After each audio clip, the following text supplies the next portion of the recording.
Hello, I'm Eric Matisik, co-chair of Denver Startup Week. Last year, we were able to bring the global audience together for Denver Startup Week, and this year, we're excited to welcome that global audience back as we celebrate and showcase the best of entrepreneurship that the Denver ecosystem in Colorado has to offer, in Denver and beyond.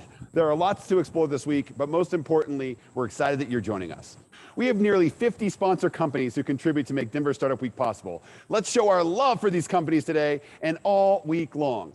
Thanks to our headquarters and title sponsor, Amazon, and our title sponsors whose leadership makes this week come to life, Capital One Cafe, the Downtown Denver Partnership, Fluid Truck, Hotel Engine, and WeWork, and our track sponsors who've made all the great content you're hearing today possible, which includes our founder track sponsor, Kickstart, our growth track sponsor, Friday Health Plans, developer track sponsor, Quizlet, product track sponsor, Palantir, design track sponsor, Battery 621 in the Public Works, people track sponsor, Exactly, and the spotlight event sponsor, Strat Labs.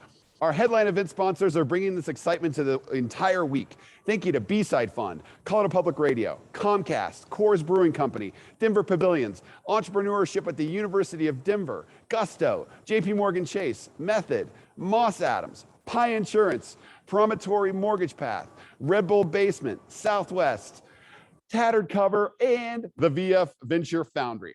Finally, thank you to our sponsors and member sponsors who are listed on the screen, and thank you for your support of Denver Startup Week. Now, let's get to it. WeWork is powering the future of hybrid work, giving companies whatever workplace they need, where and when they need it. With no traditional long-term lease, you have the flexibility to upsize, right-size, or transfer your commitment to another location. From private offices to full floors, create a workplace that meets all your team's requirements. For remote employees, access to hundreds of our convenient locations empowers them to do their best work anywhere. It's hybrid, designed by you, powered by WeWork. Great. Hi, I'm Louann Bernstone. I am with Promontory Mortgagepath, and I'll be moderating the Stronger Together panel today. So thank you for joining us. I really appreciate it. And just a little bit, our company is sponsoring this panel. A little bit about our company is that Promontory Mortgagepath has been in business for about 2 years. We are here in Denver. We are a woman-led company. Our COO, Deb Idolot, couldn't be here today, but she's an amazing leader and has done a great job bringing us forward into the financial industry. So what we do is we do technology and fulfillment services for small banks, credit unions, and minority-owned banks who can't afford to have their own back office to fulfill mortgages. So it's a little bit about our company.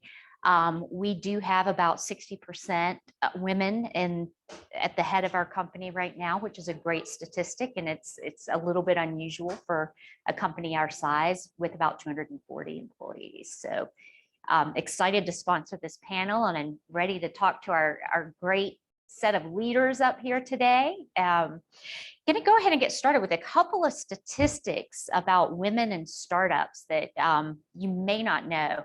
In 2020, the Harvard Business Review reported that only 2.3% of venture capital was funded to women-owned businesses, 2.3%.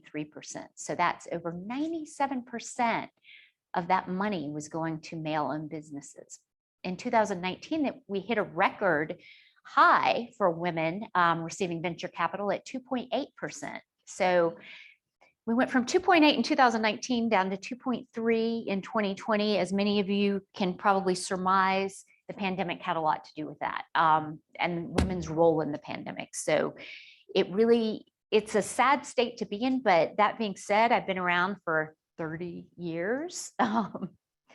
Not that I've been counting, and I've seen a lot of improvements in women's leadership and women being promoted and breaking through that glass ceiling. And I think we're on the right path. I think we can improve those numbers, but the pandemic has done us no favors. So going ahead, a couple of things. This is the 10th anniversary of Denver Startup Week. And I heard that last year we had more people attend that identified as women than men for the first time in 10 years, which is pretty darn amazing. So those are all my fun facts to start this discussion out. And I want to go ahead and let the panel introduce themselves and give their name, position, company, and just one word to describe your current management style. So Reagan, you want to start down there and come this way? Absolutely. Hi, I'm Reagan Cannon, and I'm from a little company called Amazon, if you've heard of it. Probably received some boxes during the pandemic. Hopefully we took good care of you. I would say currently my position right now, I'm in charge of global executive development and a team called Manager Capability, which is building scalable solutions to enhance our leadership development skills for our frontline through mid-level management. And one word to describe my current leadership style is passionate. I'm loving what I'm doing. Thank you. Is mine on? Hello? All right. I am Julie Tschida Brown, and I work at Zayo up in Boulder and in Denver. Actually, we have as many people in Denver as we do Boulder now. I am our Chief People and Culture Officer, so responsible for everything people related. I've been there a little over a year. The word that I would use to describe my leadership style is authentic. I'm Jen Snyder. I'm general counsel and co-founder of a company called Fluid Truck. And I would say my leadership style or management style is hands-off. I am Arjita Ghosh, Director of Engineering at Quizlet. I'm also the site lead of our Denver office. Quizlet is an edtech company, so we are helping students to learn whatever they want. And we have almost 60 million monthly active users in our platform. My management style, I would say in one word, is empowerment. I like it. I like it. So next, we're going to play a little game, and those of you in the audience, even the guys, can participate if you don't mind. I'm going to call out two words and then again, say it again, and you raise your hand for the one that you identify with the most. So this is just a fun icebreaker for all of us. So I'm going to start out with heels or tennis shoes. If you are heels, raise your hand. Only 3? That's amazing. Everyone else is tennis shoes. Okay, I made this one up. Purses or pockets. If you're a purse person, raise your hand. That's a better turnout. Pockets. I'd rather have pockets any day. Okay, dogs or cats. If you're a dog person, hands up. Oh, wow, we've got a lot. 2 hands in the back. How about cats? Nice. It's nice to see some of the guys raise their hand for cats for a change. Okay, so one more, reality TV or drama. If you're a reality TV person, hands up, and I'm going to admit it. I love me some trash TV. Drama. Okay. Awesome. Awesome. So that was just a little fun way to start out. And we're going to jump into some questions here with the panel we have on today, and talk a little bit about our work life and our styles and what we've been through. And I know as a woman, for me, role models have been really important. Reagan, do you think having role models is important as a woman? Absolutely. I think it's really important. And early on in my career, actually, when I was in college, the dean of the School of Business that I went to was really my role model and my mentor. She was incredible. She was passionate.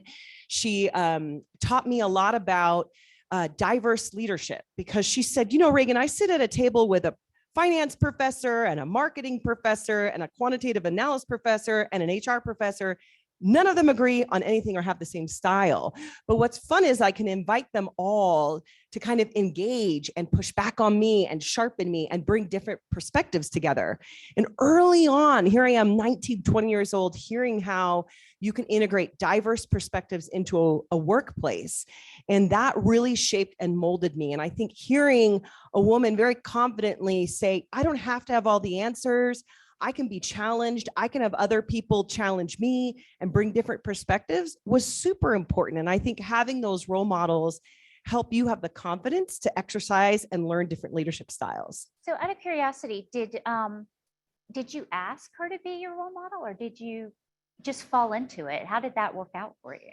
Well, as fate would have it, I was standing in a line waiting for an academic advisor, and she happened to be the next person in line. And I went and sat down with her, and it was just automatically, providentially, we just were connected. And still to this day, I just sponsored a dedication to her at the school named Citadel in South Carolina. They're dedicating a wall to her as a woman in business and as a role model. So just even to this day, she's still influencing my life. That's amazing. And the Citadel's a military school. For those of you who don't know, that's pretty incredible.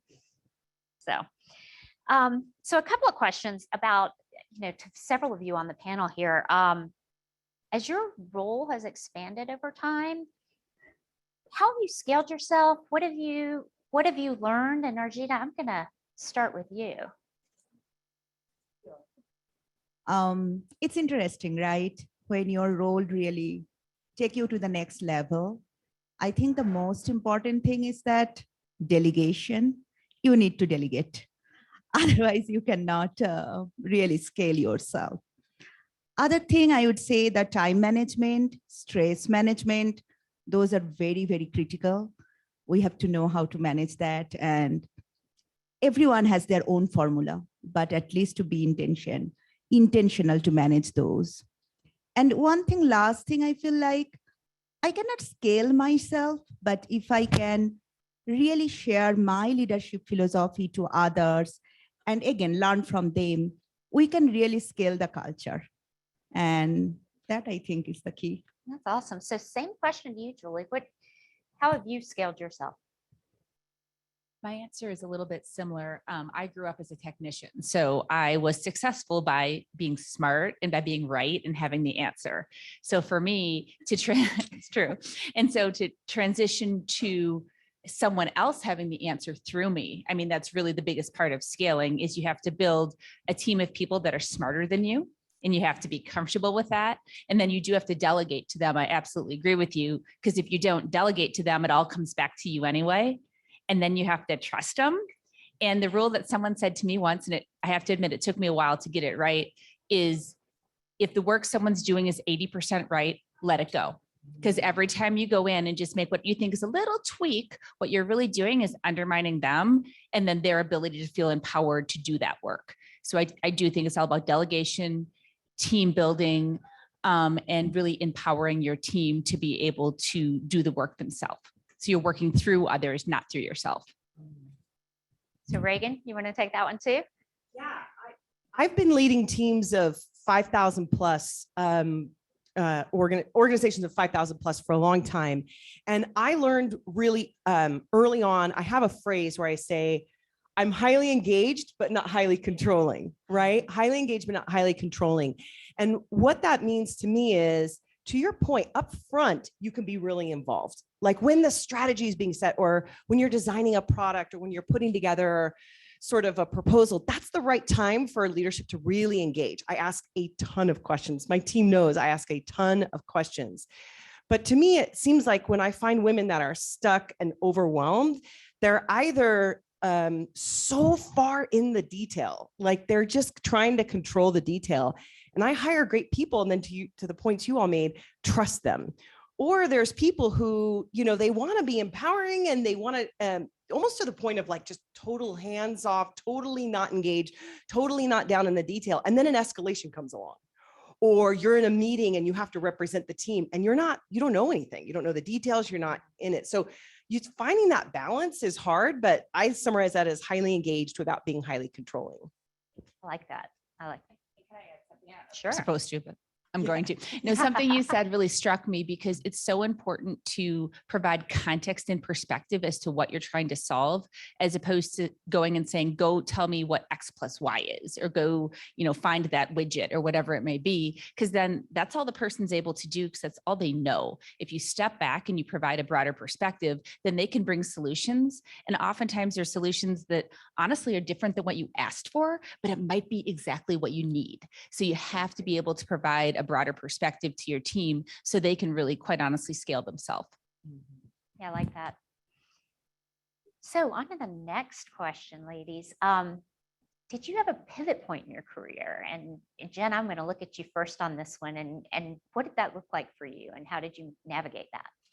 Yeah, sure. So right out of law school, I put myself through college and law school. So I came out of law school with so much debt, and stability and financial security were the things that I was so focused on. So it was like traditional jobs, get a job at a law firm. And so I kind of started down that path, but I just was so miserable.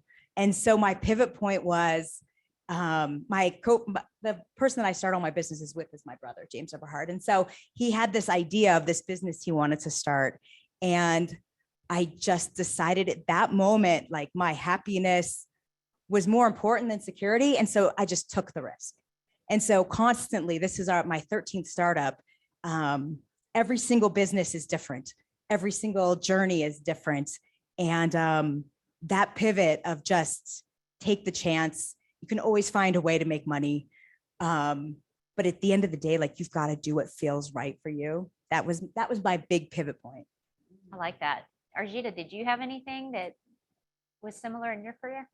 Sure. I would say my pivot point, really my career is all in core engineering. Like I did my master's in computer science, engineer, senior engineer, tech lead, manager, like very traditional career ladder, I would say, maybe boring a little bit. But pivot point is that really I'm glad that I accepted the offer from Quizlet. Like Quizlet offered me 3 years ago when there was no office in Denver. It was all San Francisco company. I didn't know where I am going to work for, right? So it was a fun challenge. I was not an entrepreneur, but I accepted that challenge because I felt very intrigued with Quizlet mission and something to accept the challenge that I never done before. And I'm glad that I did it because I just started the office here in Denver with 2 of us. And then in over 1.5 years before pandemic hit, we kind of grew from 2 to 30 plus people. Not only that, we earned our Best Workplace Award in Denver for 2020. Nice. So I'm very proud. That was my pivot point. Good job. So Julie, how about you? Do you have any pivot points in your career that you can share with us? I'd say my whole career has probably been a pivot point. I'm probably one of the only HR people that started out in financial services, actually in investments, securities work.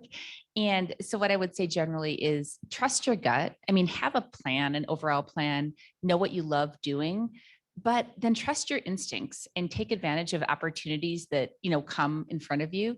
Because I'd say one of the biggest pivots was moving from securities work, which I did for 6 years, into human resources, and then into an internal role in human resources. And I never would have planned on that. If you asked me 25 years ago what I was going to do, it wouldn't have been this, but this is the path for me. So I'd say trust your gut. I like that.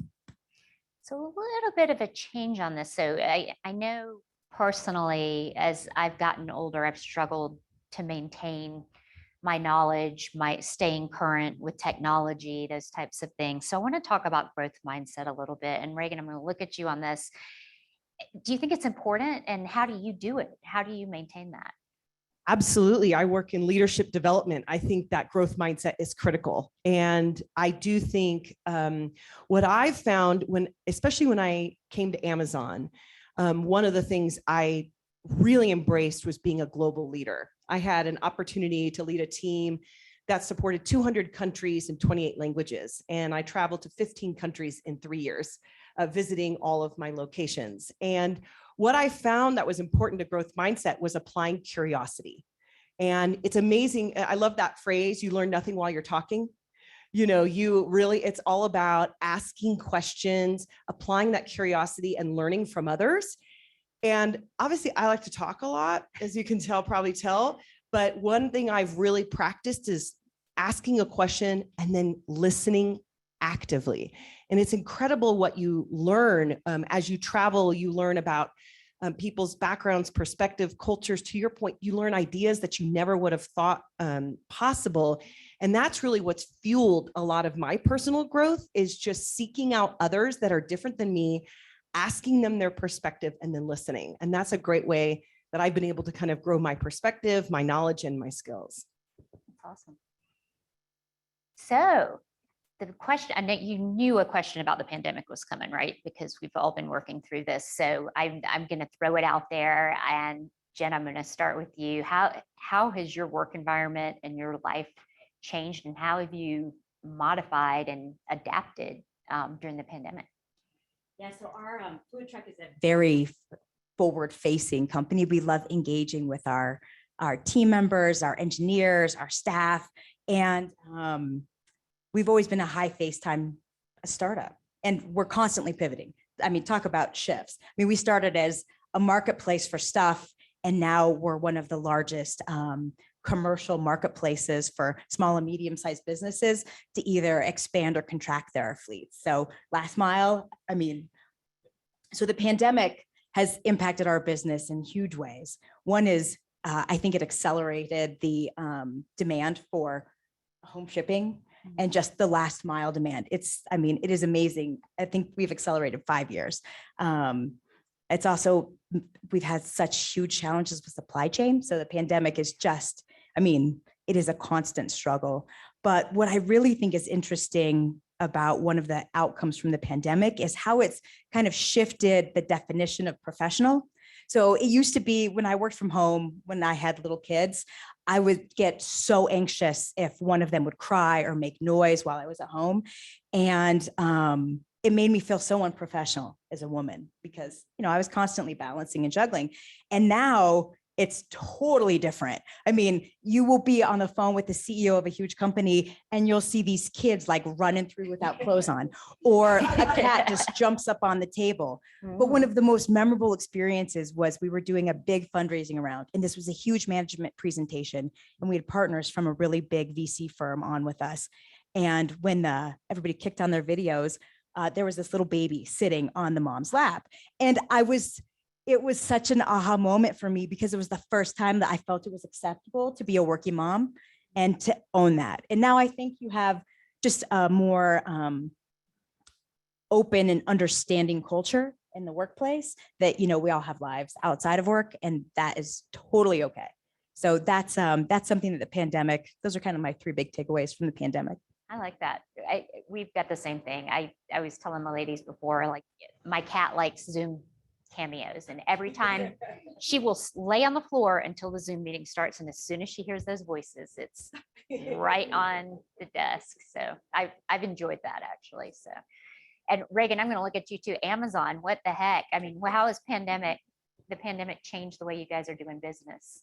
Yeah, it's been in a couple different ways. When I was working in customer service and the pandemic hit, we lost 50% of our call center capacity in 1 week. And it was like, while demand was skyrocketing, right? For people reaching out to us for really, you know, supplies just for their everyday lives. And so it was a lot of demand, and really we, you know, were working really long hours. And then we just had to say, we just stopped as a team, my leadership team at the time, we just stopped and we said, okay, we can't continue like this. Like, we can't, the demand for Amazon is going to continue. Like, we cannot accept working these crazy hours all the time. People are getting really burned out. And so we just created some intentionality, some guardrails. We started saying, if your child, you need to get your kids started on a virtual test, block it on your calendar, put a purple out of office when you need to do that. Let's not schedule any meetings on Fridays. No meetings are allowed to be scheduled on Friday unless they're about a customer. Everything else can wait for the next week. Give people a break to breathe, to think, to actually process and have time. We told people, just shift your schedule. Let's start respecting the fact that it may take another couple hours for people to respond to you, because they may be doing something with their kids, or they may be doing something with their household that they need to do. They need to take their dog out to go to the bathroom, something. Like, we just need to understand that this is a work-life integration. So what I really appreciate is just the intentionality. We've had to be much more intentional about guarding your kind of work life and your home life, because the blurring can get really bad. And so that's one thing that we've had to take away and implement during the pandemic. I agree, and that's funny. Our company also, we have Wednesdays or GSD days, get stuff done, or you could use the S for something else if you want to. But yeah, we can't have meetings. HR has laid down the law. No meetings. It's just a get stuff done. We're allowed to Slack each other, but that's it. Like, you've just got to heads down, get your work done. Unless it's a client, and clients are special. But I think that's really changed the game for us. And a lot of people who need that flexibility, they know Wednesdays, they've got flexibility to go see the doctor, to do whatever they need to do as well. So it's worked really well for us. We are running ahead of time. So one last question, and then we'll open it up to the audience and see if they have anything. So I want to ask you ladies, if you could go back, and I just made this number up because I was about 22 when I entered the workforce, and talk to your 22-year-old self and give yourself advice on your career, what to do, what not to do. Take as long as you want. I mean, I've got so many things. I could probably fill up half an hour with the things I could tell myself when I was 22, but I want to go there. And Arjita, let's start with you.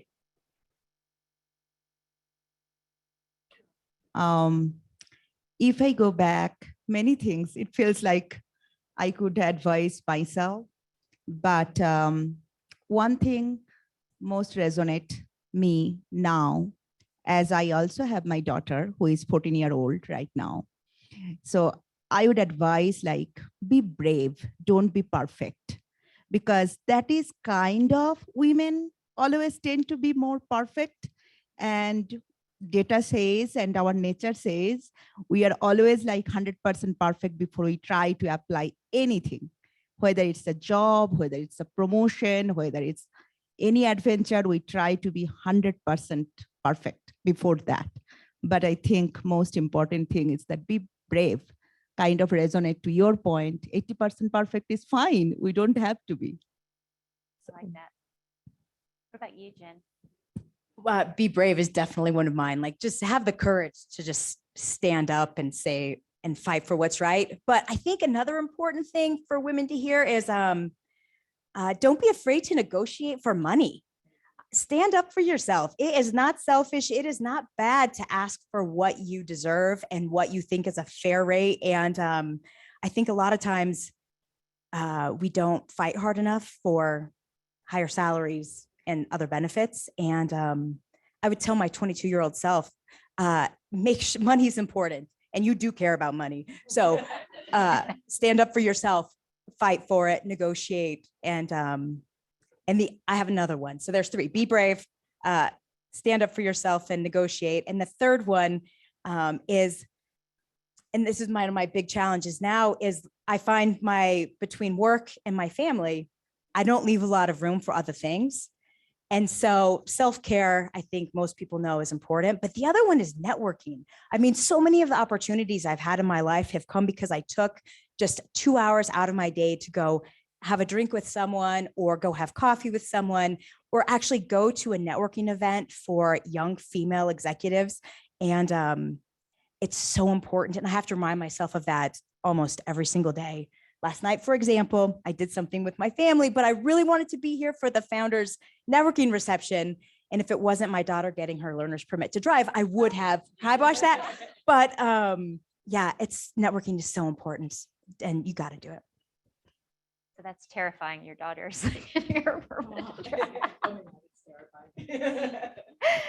Oh, that's so funny. And I am one of those people, and I don't know if any of you are, networking is painful for me. Like, when I go to conferences, when the day is over, I want to go back to the hotel room. I have to make myself network. I have to make myself talk to people. It does not come naturally for me at all. I'm the person that would rather be on the couch with Netflix and not going out, not getting ready and all of that. So, but it's important. If not for networking, I wouldn't be in the role I am today. I had to make time for it, as painful as it was, but it made me change. It made me stronger. And I've still got all of those people today that, you know, I post, I'm going to be at Denver Startup Week, and they're all like, yay. So I think that's startup culture. Like my list grows daily. So I'll conquer 20 things off my to-do list, and I've added 30 more that day. And so for me too, it's just to stop, and, you know, this contract can wait one day. But it's just prioritizing networking is just so important. But anyway. Yep. Yeah. So Call it something different. Maybe I just don't like the word networking. Maybe that's the problem, because it somehow feels slimy. Yeah. Maybe we should just call it connecting, or having a coffee, or having a wine. Because that I enjoy doing. What just happened there? That I enjoy doing. But when I say, oh, I have to go network, I'll sign up for things. And then, like you, the moment before, I'll be like, oh, I don't want to do it. And I'll be laying there. So I think we all feel that. So it's like a mindset shift for me to say, okay, it's not that icky thing. It's just going to talk to people. And that's helped me too. Yeah. But that's good advice. so advice for myself. I was going to say be bold. That's the one. So it's very similar to brave. And just, it's put yourself out there. Your ideas are better than you give yourself credit for. I think everyone thinks that everyone else knows the answer, and that their idea is dumb or not well thought out or not perfect. But just, you've got to put your ideas out there, because they're better than what you think. Which leads to my second piece of advice. I don't know about you guys, but I kind of felt like I'd look at, you know, really senior people that were really successful, and I figured there's some secret sauce. You know, at some point, someone's going to hand me an envelope and tell me, you know, what the answer is. But that doesn't exist. I mean, it's putting yourself out there. It's researching. It's expertise. It's knowing your stuff inside and out, because there's ambiguity with leadership. Nothing's clear. There is no secret sauce. So I think that's really important to remember as well. You're the secret sauce, your expertise and your ideas. So really put yourself out there.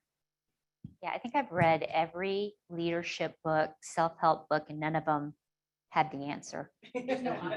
There's no envelope. Yeah, I tried that. It didn't work. You just realize it's just grinding, right? Getting out there and grinding away every day, and learning and being open to change. So, but yeah, how about you, Reagan? I would say surround yourself with the right community and find the right partner. Yeah. So when I met my husband, we've been married 18 years, and he is radically supportive of me. He's moved all over the country with me. He actually picked out these shoes for me today and approved my outfit. So he is a huge supporter, and that's so critical. You've got to have people around you that are saying, yes, go after it. You can do it. I believe in you. I'm with you, versus people who are like, I don't know. You know, startup, really another one, you know, like, you don't need that negativity. You need people who are real, will give it to you straight, will be honest with you, but do it in a way that is, they're coming alongside of you and caring for you. So if you have toxic people around you, like, get rid of them. They are not helpful. I've carried toxic people around with me, but for years, and they're just a drag. And finally, I think now I've gotten old enough where I'm like, you know, there are other people I can exchange this toxic person for someone who is positive, who's really going to be supportive of me, help me, hold me accountable, challenge me, add to me versus take away from me. So don't be afraid to get rid of those toxic people. And when you find those people that are really in your corner, like I did with my husband, like, hang on to them, invest in those relationships, because they will carry you through the times that are really hard. Yeah. Can I jump in there? So I have a question for you.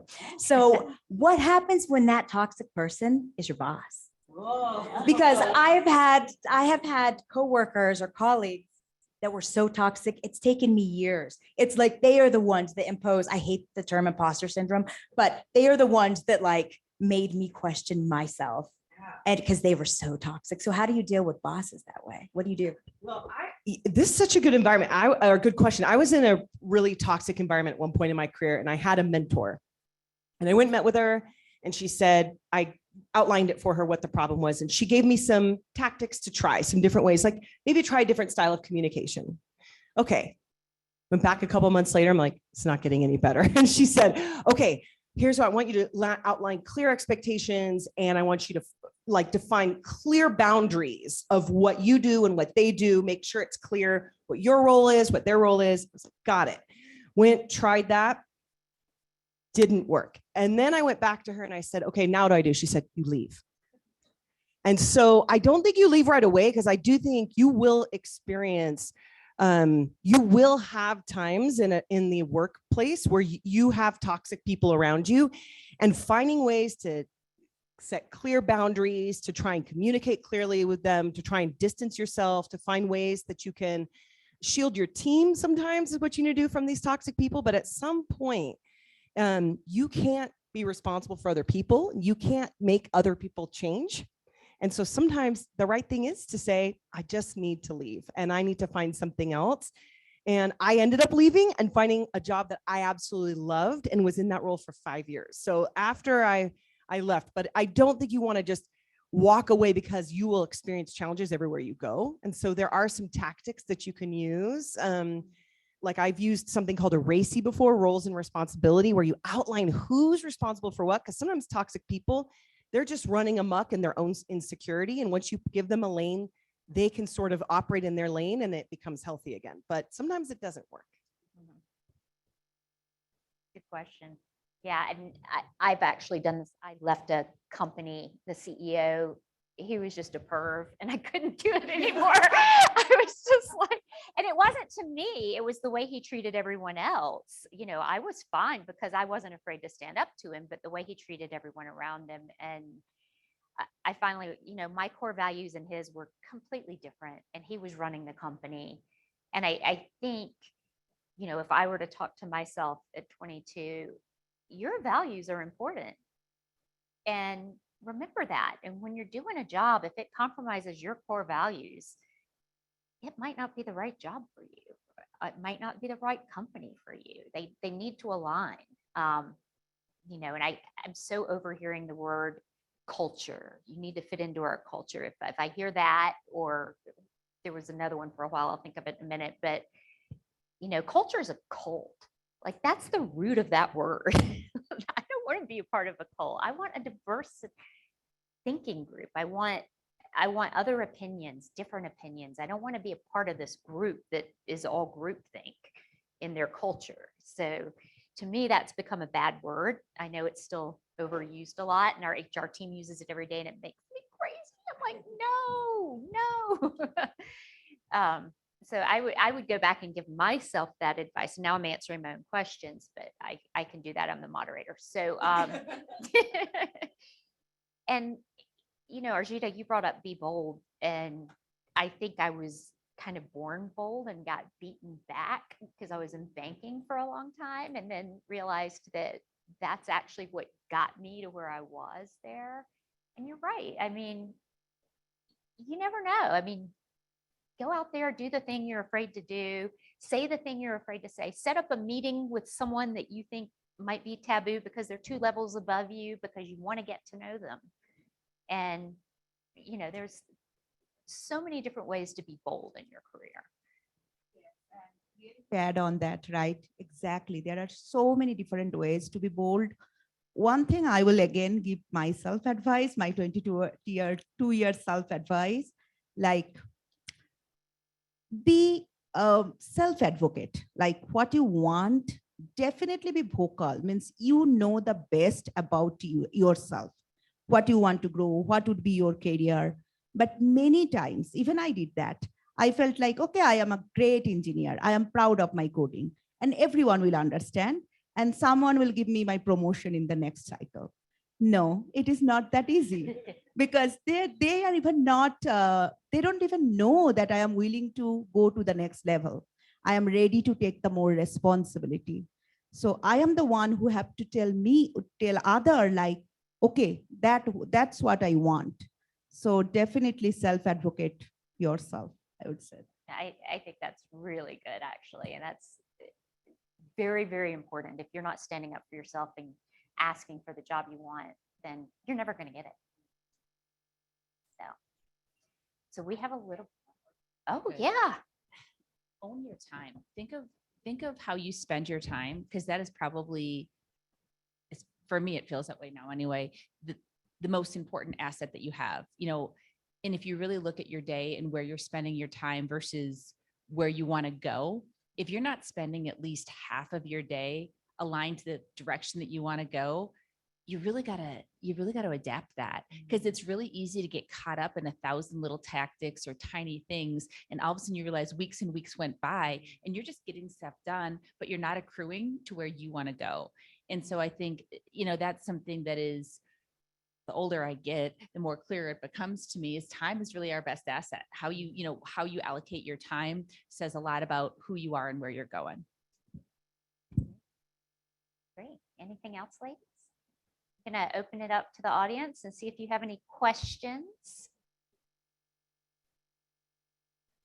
So when it comes to networking, He's going to get you a microphone. thank you. So when it comes to networking, you guys talked about obviously how important it is to put yourself out there and network. But when you go to events like Denver Startup Week last night, there's just a big room full of people. What have you guys seen as strategies that work in terms of making those connections with strangers? Do you have like a go-to line that you use right away to introduce yourself? How do you just break the ice and kind of figure out who's important and who you want to talk to in a room? Something I said earlier, which is when I go to a networking event, I arm myself with a bunch of great questions, because people generally like talking about themselves. It's kind of natural. Like they like to tell their story. They like to kind of, indicate what they're, say what they've done and how they've accomplished it, what their challenges are. And so what I do is arm myself with a bunch of great questions, because it's that awkward moment where it's like, are you talking? Am I talking? That's awkward. And instead I just grab the reins and ask a question and then a follow-up question. And eventually you get the warmth, you get the energy going, and then it becomes a flow of a conversation. I would say too, one of the best tactics in networking is follow-up. You do all that hard work to actually put on clothes, put on makeup and go to the networking event, park and all that kind of stuff. You get there, you build relationships, and then you never follow up with the person. And so just this past week, I thought of about 6 or 7 people that I just adore and love talking to, and they share in an industry that I'm in. And I just reached back out to them either on LinkedIn or via text message or email and just said, hey, can we do a Zoom happy hour and just stay connected? Because once you do all that hard work to gain a network, keeping it healthy and staying connected is super important too. For me, I'm very socially awkward. So I just walk up and be my socially awkward self. And I'm like, hi, I'm Louann. Who are you? What do you do? I mean, because 9 times out of 10, they're just as much like, what the heck? Who are all these people and how do I connect with them? And they were all there at a conference to meet people and network as well. That's why they're there. So why not? I mean, especially if somebody's standing alone, I like to, go engage with that person because they're probably feeling the same way I am. Oriented. So it'll be, I have to meet 5 new people and talk to 2 that I know. And, but I have to have that. I have to have those milestones. And then I know when I can leave. Met 5. I've got 5 business cards. I'm out. Any other questions? Sure.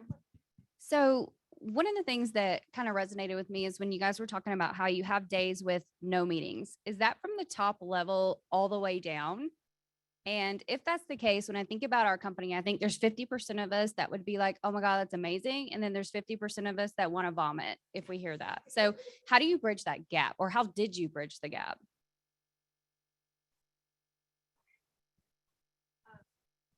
Great question. Yeah. Some people are like, alone with my thoughts. Wait, what? What am I going to do all day? So I think because it's only 1 day a week, the mega extroverts like me, we could kind of get in our groove and get caught up. And I think what's really important, what Louann said about you can count on it. So if it's consistent, so if everybody knows that every Friday is going to have that rhythm to it, you start planning and you start being intentional about that day. You start pushing, okay, I've got to, you know, at Amazon, we write white papers. So I can write a white paper that day and really spend the time on it. Or I can, for some, you know, people, it's building a PowerPoint, or it's going back and reading something, reading an article that I tagged that was super important that could contribute to what I'm working on. So if you get in the rhythm of it and it's consistent, when it starts to fall apart, when people start scheduling and start putting on top of it, whatever, and then you planned that day to be open and it's not, then it starts getting uneven. So I think that it's really important, especially during COVID, when we're on call. What used to just be a casual conversation in the hallway is now has to be like a Zoom call set up, intentional. People need that space to breathe. They need that space. And I had a really amazing director that worked for me. She was highly introverted. She really loved working with people, but she's like, Reagan, I need a day to think. So it allowed us to have, you know, at the same time I scheduled those, I also scheduled happy hours and shipped out fun drinks to people, and we had parties and we'd make it fun. So trying to meet the wide variety of needs across the team is challenging, especially that's in normal times, let alone COVID. But I think if you plan on it, people can kind of tag to it, and then they're prepared to spend the day effectively. It's a great question though. It took a while to get into that rhythm. Yeah, and I know at our company, it did come top down. Our chief operating officer was like, Wednesdays, no meetings. And if you send her a meeting, she'll decline it. If you send me a meeting, I'll decline it. I love no meetings. So, you know, the rest of you get 4 days a week. Just give me my Wednesdays is all I've got to say. But yeah, it's been pretty effective because it did come from the top down. And you are allowed to not accept meetings. And we also have something that we kind of put with that is, you don't have to be on video all the time. I don't know how many of you guys get tired of looking at yourself on video all day on the Zoom meetings and stuff, but we have another rule. If you get sick of it, turn it off. Just turn it off. You know, I get sick of it. I can look at myself anytime I want. I don't want to stare at myself all day on a Zoom call, you know, and it's nice to have that option as well. So no meeting days, although I'm so tempted to do that because it sounds lovely, but I do that. Are you all right? Yeah, I was gonna. Yeah. Please, not the bid. I do the no videos. Well, I'm just like, I'm turning it off. Or do you want to, what I actually do is I call people, I don't call them, I am them and say, hey, should we walk?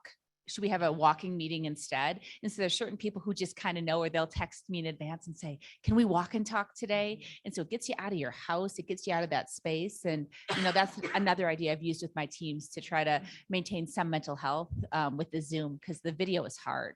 It's just hard. it is. And then you're like, I haven't waxed my eyebrows in 3 weeks. And can everyone see that? And I'm turning on the filters and I know you all do it too. So any more questions? Okay.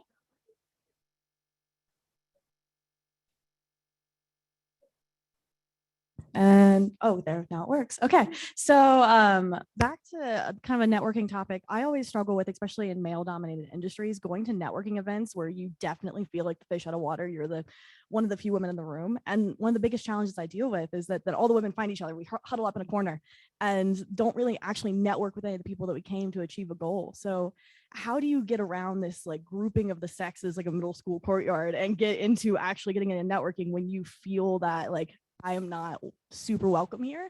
How do you insert yourself into those conversations?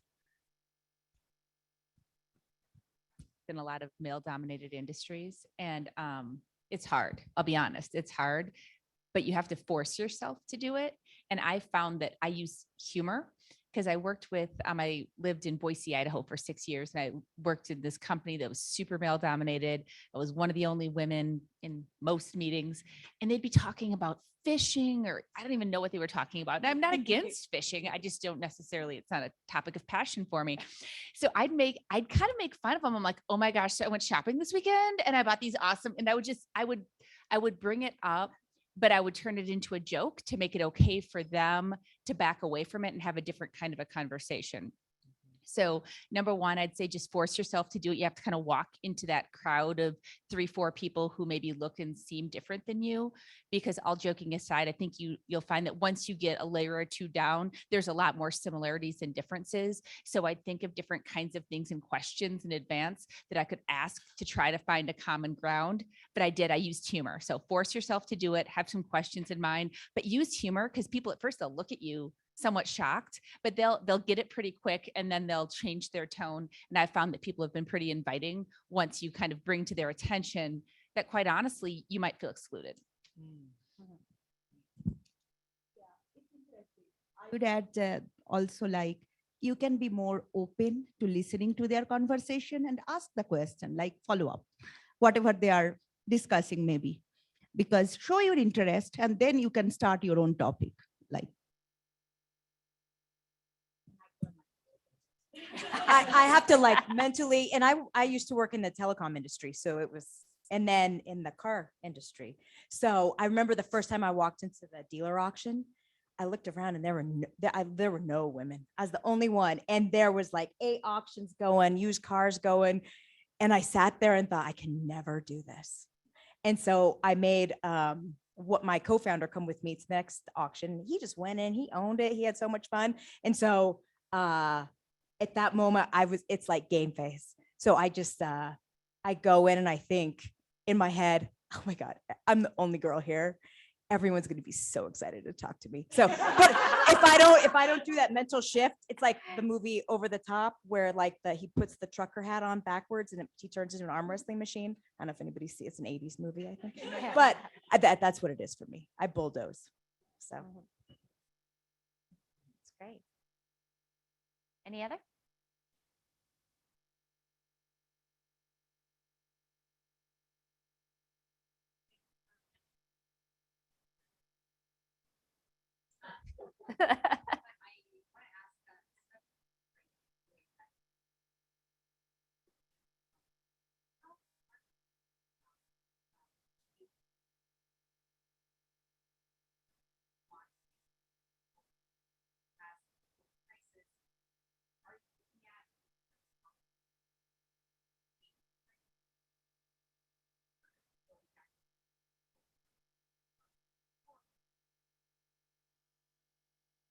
Question. I don't know if everyone online could hear. Was the microphone okay online?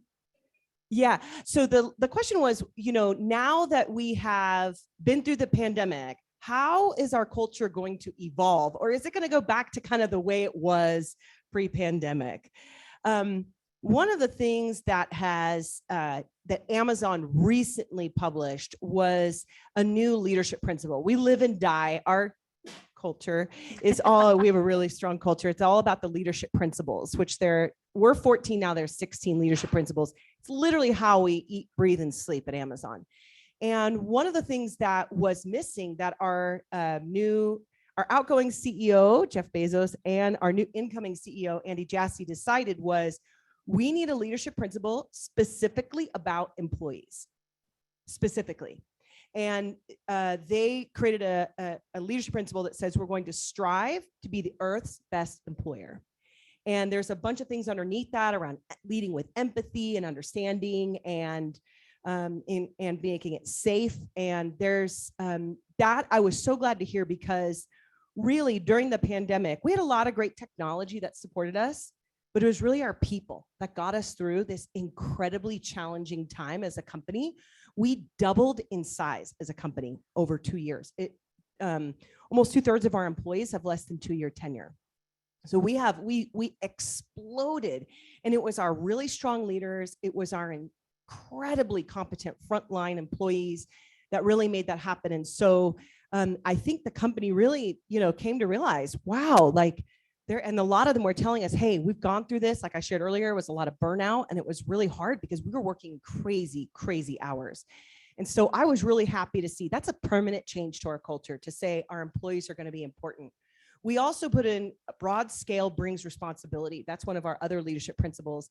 And what we realized is we have a huge impact and a huge footprint in our community. We can either follow or we can lead. You know, we led on wage with $15 an hour and benefits. We have tried to lead. And I think that was important too, because we realized in the pandemic more than ever, we have a big impact on the world, a big planet on the planet, on our communities, on employment and other areas. And we decided we needed to lead on that. So I was really happy to see those leadership principles put into practice that said, we are going to be markedly different than we were before. And we're going to put some different, we've learned from this really challenging time, and we're going to actually integrate these new things into the culture and as an expectation of our leaders. Are we perfect? No. These are aspirational and they're things we have to constantly work at to get better at. But I was really happy to see them instituted so that we could at least have a common goal to strive for them. Say, I don't think we can go back. This spring, when we hit after the new year, it will have been 2 years since, we lived in whatever was considered to be our other normal environment. I think that's gone. I think we've all changed. I think people's priorities have shifted in terms of what's important to them. They're probably more purpose-based. They're probably more values-based. A lot of what we're doing, right now, we don't have any kind of a requirement to go into the office. We have our offices opened on a voluntary basis for folks who want to go in. Great, go ahead. If you don't want to, you can still work from home. Starting in Q1, we're working on something called the future of work. I'm very deliberately not calling it return to office, because it's not necessarily going to be return to office for everyone, because I think the world's changed. So we're looking at how people work together, because there's no point of people coming into an office, commuting, and sitting in a cube next to each other. That makes no sense. So we want to have intentionality around why people would come in, to collaborate, to work together, to quite honestly, to have some fun. There are certain things, there's a lot of analyses that have gone on about the kinds of things that are better done together versus the kinds of things that are just fine if you do it at your house.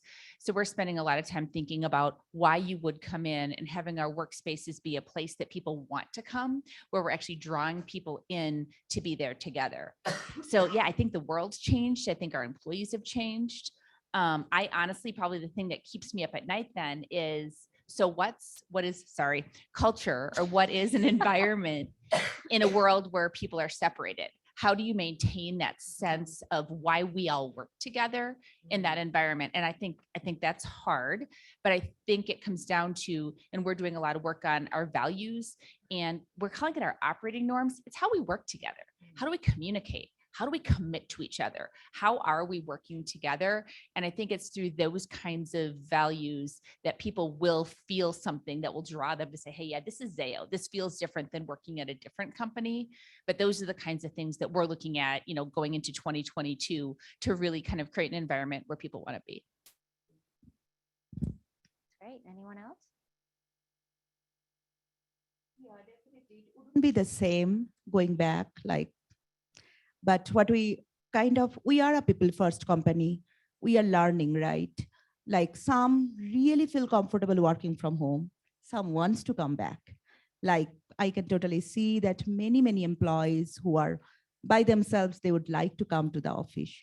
And so we don't have the perfect solution, but what we know that we are listening to our people, and we are working on that. Now we are operating in exactly to your point, our office is open, not for everyone. It's more like if you want to come, you can come, following certain rules. And our plan is we will see what happens in January 2022. Before, we always loved our culture, coming back, working from the same roof, because we are just a startup company. But now we are learning that, of course, everyone has the different priorities. And I think that's probably the most important thing, right? That we're all different and we work better in different environments. So if you embrace the difference, then you're going to be successful.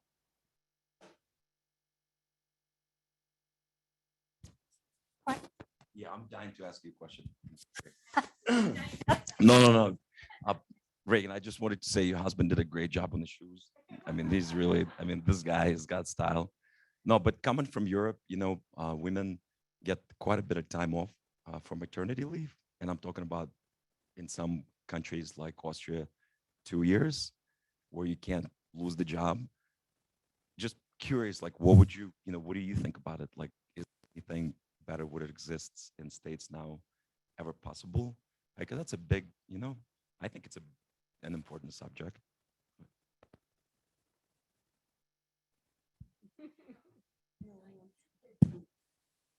Well, it's interesting because I have my personal thoughts.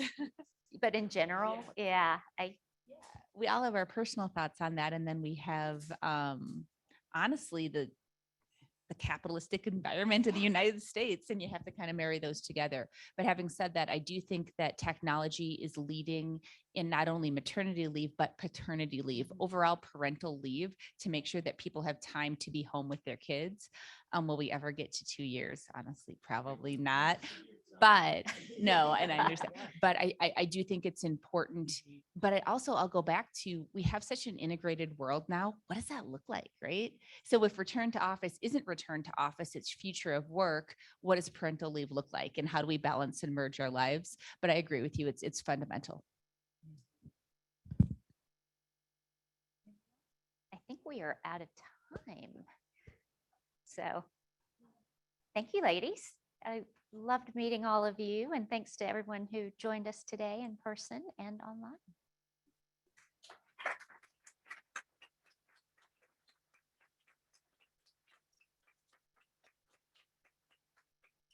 I'm glad you will all think about the word culture every time you say it now.